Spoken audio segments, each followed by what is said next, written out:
Okay, so this slide looks at seller responsibilities and looks at the different responsibilities of the salesperson at any stage of the sales process. Yeah.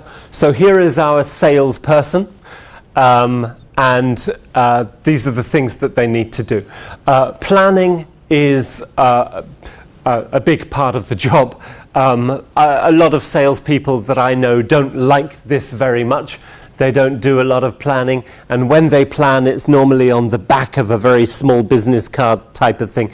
It used to be on the back of a cigarette packet, but that is no longer politically or ethically correct to do your planning on the back of a fag box.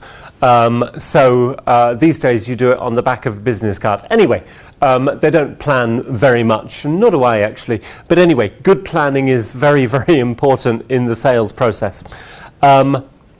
Documentation. Documentation is another one of those things that salespeople don't necessarily enjoy doing it, but you know, it's a very important part of the process because everything ends up being documented or needs to be documented. And execution. This doesn't mean you kill your customer, even though sometimes you might like to. This means you go and speak to them, you send them a mail, you get on the phone with them, you do a presentation for them. There are various things that this execution stage can mean, but it means the communication between the sales rep and the customer. So, now, planning. Or let's just look at the ideal world, or let's look at an example of, you know, day-to-day kind of typical sales behavior. You go to your customer, you have a meeting with your customer. You get to the end of the meeting, you say thank you very much, and then you leave. And you go to the cafe or you go back to the office and you write up your notes, yeah? Sometimes you take notes during the meeting, sometimes you don't, you just listen. But anyway, normally you will go back and you will write up your notes and you will send an email to the customer. Dear customer, thanks very much for the meeting. We spoke about the following things. We agreed to do the following things. Bam, bam, bam. Yep, sounds familiar. So what we're doing here, the execution is followed by the document, which is in turn the plan. And then, you know, you set another date for another meeting or so, and that email then becomes the documentation which you will pull back up. You will read that again and you say, right, what did we say? What do we need to do? What is the next step from here? So that looks at this principle or process from a very instinctive, natural kind of way. Now, what we have in the sales process, we've got a number of different documents, yeah? So we've got a document, for example, which captures information about the customer's business, about what we think their key priorities are, about what we think their, you know, the key trends on the market maybe are, and what the key problems are on the market, the business drivers, and it will look at the opportunities that we can see in that client, and it'll highlight the key technologies that they're using currently and that they may like to use in the future, and stuff like that. So we're going to write up a document which could be called an opportunity plan or an initial account plan. Yeah? So document one, document supporting a sales principle or a sales tool. In order to create this document, we sit down with our colleagues or alone and we plan it. Yeah, this is the process of completing the document is the planning process as well. And then we take this document to the customer and we speak about it with the customer. We put it down in front of the customer. We say, look, we've done some work. We'd like you to have a look at it, validate it, see if it's correct or see if we're completely on a different planet. Or what do you think of this? Yeah, so the document, the sales tool, becomes the thing that we use to do our planning. Then we take it to the client and we execute it with them, or we show it to a customer.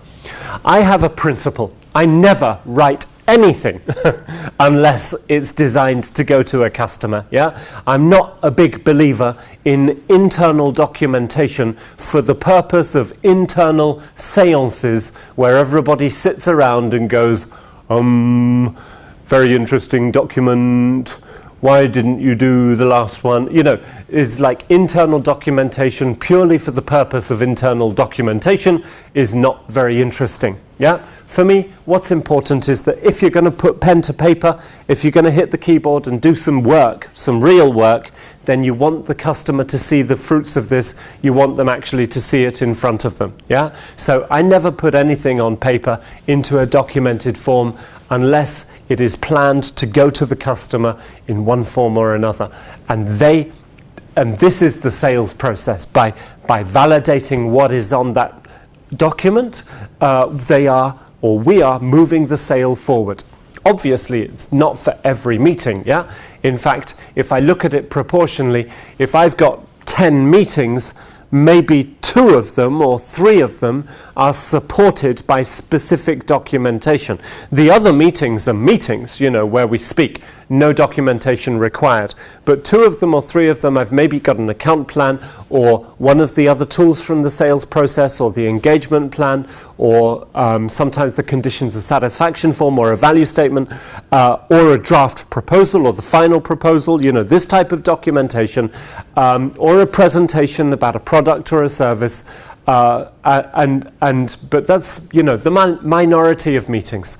I would say 2 to 3 meetings out of 10 are supported by specific documentation. The other meetings are meetings for the purpose of discussion, listening, and asking questions. Okay? So that's the way that these responsibilities fit in with each other. What's important is that during this sales process, I've got to think like 12, 13, maybe 14, maybe 11 different specific types of documentation. Yeah? But this process is not about documentation. It's got nothing to do with documentation. Documentation simply really is the tool that gets the job done at the end. Yeah? But you can do everything within this process without the documents. Yeah? And they're simply there to highlight the skills behind the document itself. Yeah, I think I'll say this in more detail at a later stage, but just because it's so important, box filling exercises do not sell anything. Yeah, discussions with people about problems, about areas that they want to improve, that's what moves opportunity forward and gets things done.